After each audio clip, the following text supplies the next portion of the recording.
Assalamualaikum warahmatullahi wabarakatuh. Selamat pagi anak-anak. Bagaimana kabarnya hari ini? Semoga dalam keadaan baik ya. Nah, sebelum memulai pembelajaran kita hari ini, marilah kita berdoa terlebih dahulu menurut agama dan kepercayaan masing-masing. Nah, berdoa dipersilahkan.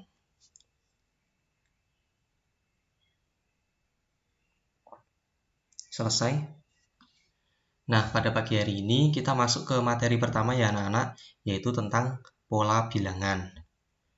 Nah, di sini di pola bilangan itu ada beberapa subbab, yaitu yang pertama pola barisan bilangan, yang kedua pola konfigurasi objek, yang ketiga barisan dan deret aritmatika, dan yang keempat barisan dan deret geometri. Nah, pada pertemuan kali ini, kita masuk kepada subbab yang pertama, yaitu tentang pola barisan bilangan.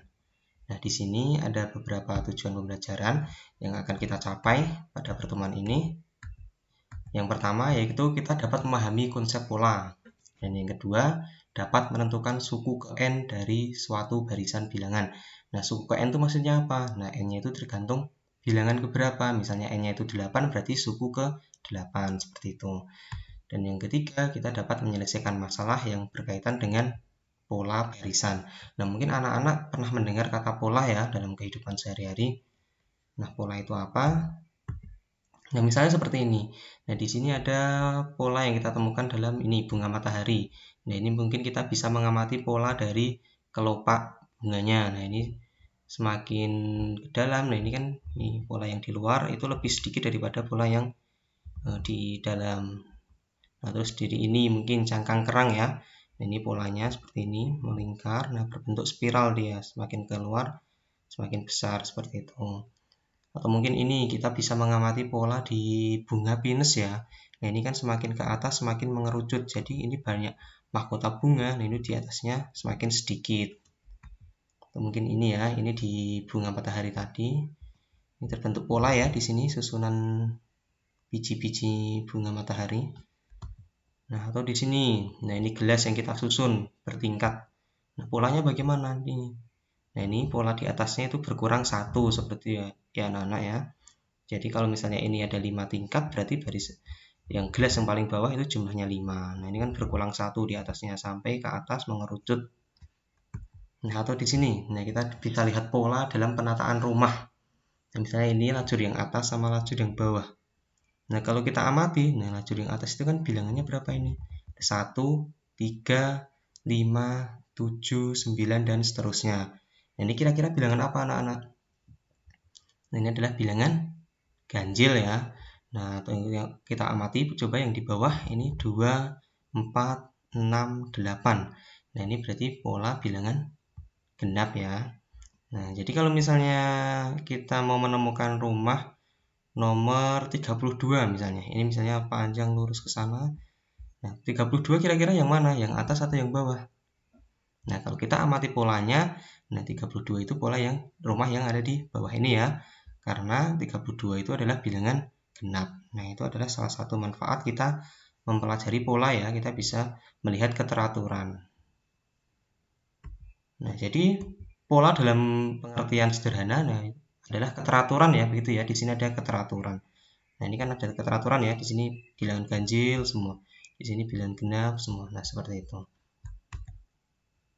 Nah, untuk materi prasyarat dari materi ini, pola barisan bilangan, ada ini bilangan genap, bilangan ganjil, bilangan prima, bilangan bulat, dan lain-lainnya ya. Nah, jadi kita ingat lagi macam-macam bilangan yang pernah dipelajari di kelas 7. Nah, karena di sini kan tentang pola barisan bilangan. Jadi kita banyak bertemu tentang bilangan. Nah, coba di sini masuk ke materi ya, saya jelaskan pola bilangan.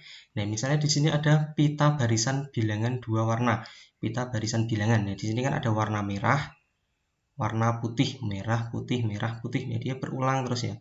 2 kali berulang, 2 kali berulang. Nah, di sini ini kan kita coba amati. Warna merah itu bilangannya bagaimana? Nah, ini ada 0, 2, 4, 5, nah 6, 8, 10. Nah, ini warna-warna merah seperti itu. Nah, kira-kira warna merah yang bagaimana? Bilangan bagaimana ini? Nah, warna merah itu ternyata adalah bilangan genap ya anak-anak ya. Jadi yang merah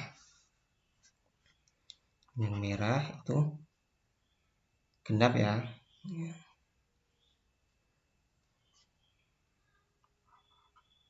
Nah, merah itu bilangan genap ya anak-anak ya. Nah, terus coba kita amati yang warna putih. Nah, warna putih itu ada 1, 3, 5, 7, 9. Nah, ini warna putih itu kalau kita amati adalah pola bilangan ganjil. Nah, jadi di sini keteraturan dari warnanya merah putih merah putih. Nah, kalau dari kita lihat dari bilangannya yaitu genap ganjil seperti itu, berulang terus.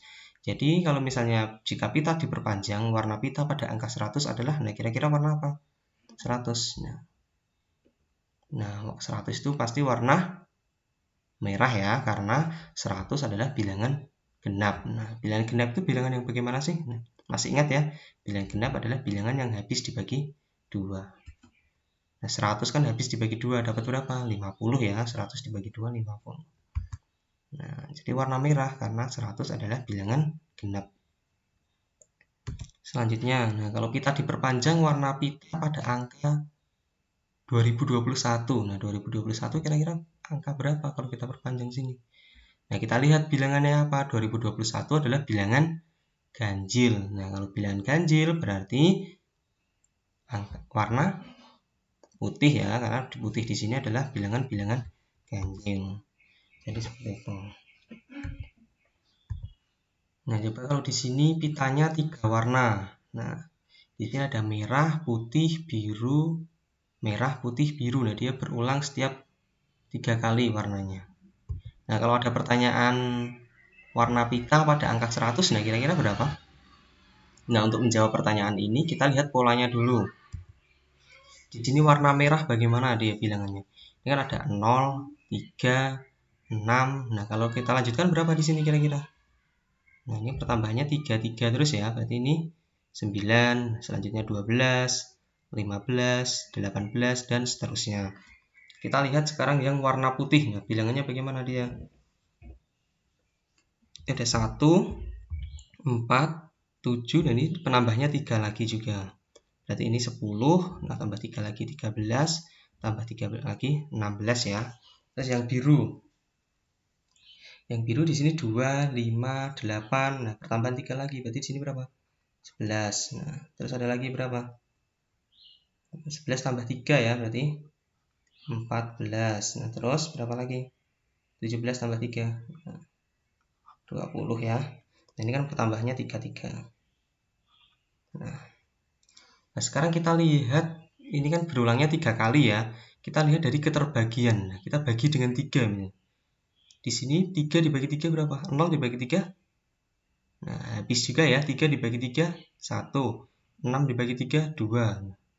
Selanjutnya berapa tadi? Habis 6. 9 ya. 9 dibagi 3, 3 ya. Ini kan 9 tadi.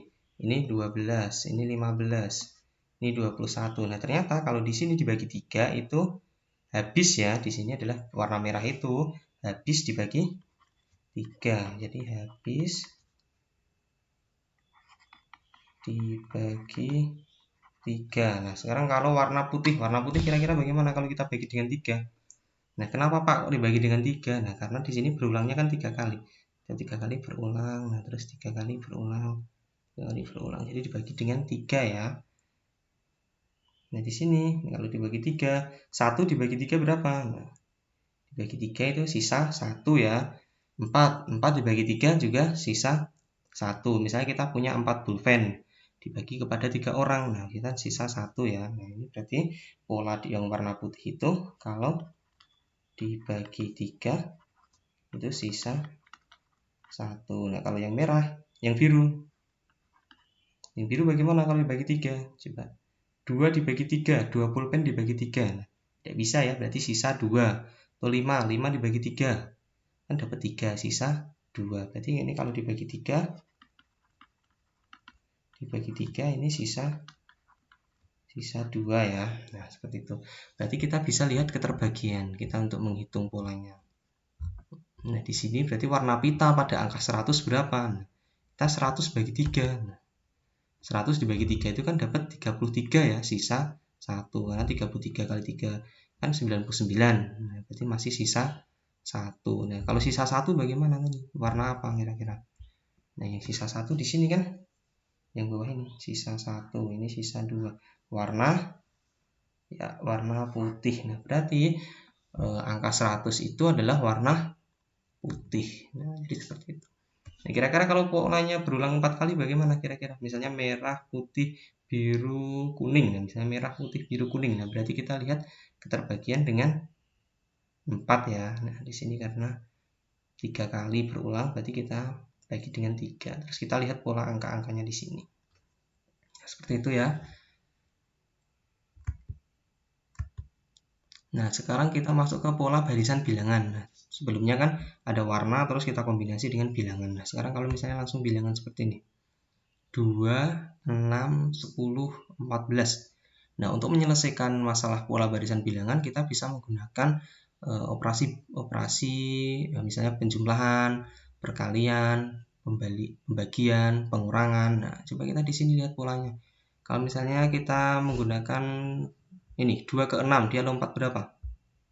Lompat 4 ya. Nah, terus 6 ke 10 lompat 4 juga. 10 ke 14 juga lompat 4. Jadi di sini polanya adalah ditambah 4. Nah, ditambah 4, ditambah 4. Nah, kita kan sudah menemukan polanya. Berarti selanjutnya berapa kira-kira? Nah, ditambah 4 lagi ya, berarti 18. Nah, selanjutnya lagi 22. Jadi pola di sini adalah ditambah 4. Nah, jadi seperti itu. Selanjutnya misalnya ini 3, 5, 11, 12, 19, 19. Nah, di sini coba kita jumlahkan 3 ke 5 berapa? 3 ke 5 kan tambah 2, terus 5 ke 11 tambah 6, 11 ke 12 tambah 1. Ini 0. 7 maksudnya ya, tambah 7. Nah, ini tambah 7, terus ini tambah 0 lagi. Kita tidak bisa ya ini polanya ya, 2, 6, 1, 7, 0. Nah, ini kan tidak bisa polanya, maksudnya belum ketemu polanya ya, karena tidak teratur. Nah, harus teratur ya. Dan nggak bisa memprediksi kalau selanjutnya di sini tambah berapa. Nah, berarti coba kita lompat sekarang. Nah, 3 ke 11 tambah berapa? Nah, tambah 8. 11 ke 19 tambah 8. Oh, berarti polanya seperti itu ya.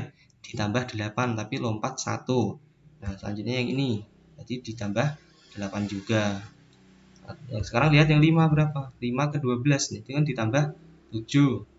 Nah, sekarang 12 ke 19 ditambah 7. Berarti untuk suku yang ganjil itu lompat 1 ditambah 8. Ya kan, suku ganjil itu ini suku ke-1, suku ke-3, suku ke-5. Nah, berarti di sini tambah 8 berapa? 19 tambah 8 adalah 27 ya.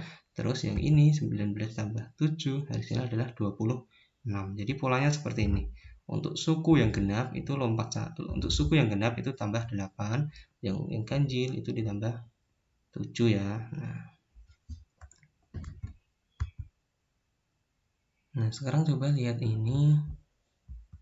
Nah, ini kalau kita lihat polanya 5 ke 12. Nah, 5 ke 11 maksudnya. Ini kan ditambah 6. 11 ke 23 ditambah 12. 23 ditambah 47 berapa? Ditambah 24 ya. Nah, ini 6 ke 12. 12 ke 4. Nah, ternyata kan ini perkalian dari ini ya. 6 kali 2, 12. 12 kali 2, 24. Nah, berarti di sini kan, nah kalau lompat lagi berapa kira-kira? Ditambah berapa berarti di sini? 24 kali 2 ya, berarti ditambah 48. Nah, ini berarti ditambah 48 kali 2 berarti ditambah 96 ya. Kita bisa melihat polanya seperti itu. Atau bisa kita lihat seperti ini. Nah, suku pertama 5. Nah, suku kedua itu kan 11 ya. 11 kan didapat dari 2 dikali 5 ditambah 1. Nah, sekarang suku ketiga kan 23. 23 itu kan didapat dari 11 dikali 2 ditambah 1. 47 itu kan 23 dikali 2 ditambah 1. Nah, berarti pola selanjutnya berapa? 47 dikali 2 ditambah 1 ya. 94 tambah 1 hasilnya 95. Selanjutnya berarti 95 dikali 2 ditambah 1 berarti hasilnya 191. Nah, kita bisa melihat polanya seperti itu. Atau bisa kita lihat dari yang awal tadi, yang atas yang ini. Nah, tambahnya kan tambah 6, tambah 12, tambah 24, tambah 48, tambah 96, ternyata kan ini 6 dikali 2, 12 kali 2, 240 kali 2, 48 dikali 2. Nah, polanya seperti itu. Atau bisa menggunakan ini, kita lihat keteraturan dari yang kedua ini. Nah, sekarang kalau kita lihat pola bilangan berpangkat, misalnya ini. Tentukan angka satuan pada bilangan 3 pangkat 214. Nah, ini artinya apa 3 pangkat 214 itu? Itu kan berarti 3 dikali 3 dikali 3 dikali 3 sebanyak 204 kali ya. Ini dikali 3 sebanyak ini 204 kali di sini. Nah, 314. Nah, kan banyak sekali. 3 dikali 3 9, 9 kali 3, 27, 27 kali 3, 81, dikali 3 lagi, kali 3 lagi, sampai 214. Nah, kalau kita menggunakan cara manual seperti ini, nah pasti susah ya, banyak banget. Nah, kita menggunakan kalkulator pun, kalau kalkulator biasa, nah ini pasti tidak ketemu 3 pangkat 214, pasti terlalu banyak ya. Nah, tak terhingga di sini, pasti kalkulator tidak bisa menghitung di sini kalkulator biasa. Nah, kan yang di sini kita butuhkan kan hanya angka satuan. Angka satuan itu apa? Berarti ini misalnya 214. Angka satuannya berapa? 4 ya. Angka satuan itu angka yang paling belakang. Atau misalnya 1001. Nah, angka satuannya kan yang ini. Nah, berarti kita hanya perlu angka belakangnya saja. Sebenarnya tidak perlu mengetahui hasilnya berapa, terus angka terakhirnya berapa. Jadi kita lihat sekarang dari pola 3 pangkat. Nah, di sini kan 3 pangkat 214. Nah, coba kita lihat polanya. Nah, 3 pangkat 1 hasilnya 3. 3 pangkat 2 9. Ini masih ya, bisa ya menghitung 3 pangkat itu. 3 pangkat 2 berarti artinya 3 kali 3 sebanyak 2 kali begitu kan. Nah, ternyata kalau kita lihat satuannya ini kan 3, 9, satuannya ini 7, 1, 3, 9, 7. Nah, ternyata berulang ya. Kalau misalnya kita 3 pangkat 8, nah ini pasti berapa? Terus ini 1. Nah, di sini kan polanya ini 3, 9, 7, 1. 3, 9, 7, nah 1. Pasti berulang terus ya. Jadi pola pada angka satuan itu adalah 3, 9, 7, 1. 3, 9, 7, 1. Nah, dia berulang ternyata setelah 4 kali dia berulang lagi. Nah, sama terus ya, ini berarti 3971 terus. Nah, berarti kita menggunakan keterbagian dengan 4 ya. Nah, misalnya 3 pangkat 4, kita lihat 3 pangkat 4. Nah, ini lihat ya, 4 dibagi 4 berapa? Kan habis ya. Berarti kalau habis itu ada di sini ya, 3 pangkat 4, 3 pangkat 1, 3 pangkat 2, 3 pangkat 3, 3 pangkat 4. Ini kan satuannya kan 1. Berarti kalau habis dibagi itu satuannya adalah 1 ya. Habis dibagi itu satuannya 1. Habis dibagi 4 maksudnya. Itu habis dibagi 4 sisa 1. Ini. Nah, satuannya 1. Nah, kalau habis dibagi 1, habis dibagi 4 sisa 1 berapa kira-kira? Coba kita lihat. Ini 3 pangkat 1. Nah, 1 dibagi 4 kan sisa 1. Berarti satuannya adalah 3. Ini berarti kalau yang 3 itu kalau sisa 1, ini kalau sisa 2, ini kalau sisa 3, dan ini kalau habis dibagi. Nah, angka satuannya kan berulang 4 kali ya. Jadi 214 dibagi 4 sisa berapa? Nah, dibagi 4 kan sisa 2 ya. Karena 214 itu kan 28 dikali 4, 212 kan ini tambah 2 lagi. Berarti ini sisa 2 berarti berapa ini? Ini kan tadi ya. Sisa 1 ya. Sisa 1. Ini kalau sisa 2 ya di sini ya. Sisa 2. Ini kalau sisa 3. Nah, ini sisa 4 itu tidak ada ya. Sisa 4 itu artinya kan 4 dibagi 4 kan masih bisa lagi. Berarti kan habis. Habis dibagi atau sisanya 0 ya. Nah, jadi di sini. Nah, karena sisa 2 berarti berapa satuannya? Nah, satuannya berarti 9.